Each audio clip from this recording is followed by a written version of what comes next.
আমরা কৃষক ধান কাটতেছি।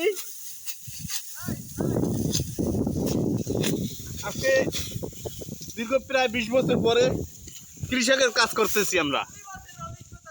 20 বছরের অভিজ্ঞতা সহ 20 বছর পরে